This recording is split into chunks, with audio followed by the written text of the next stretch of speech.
Ayudang naipamahagi sa mga biktima ng Bagyong Tino sa Negros Island Region na sa mahigit 1 bilyong piso na. Kasama natin sa balita si Radyoman Albert Hiner ng RMN Bacolod. Network News.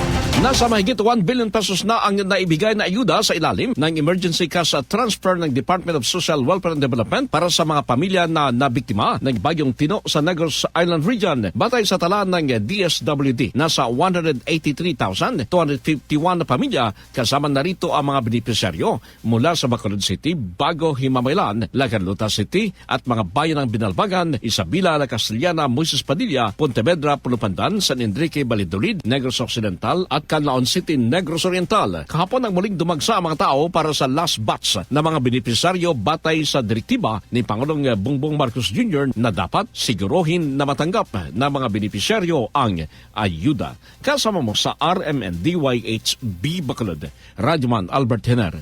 Tatak naman.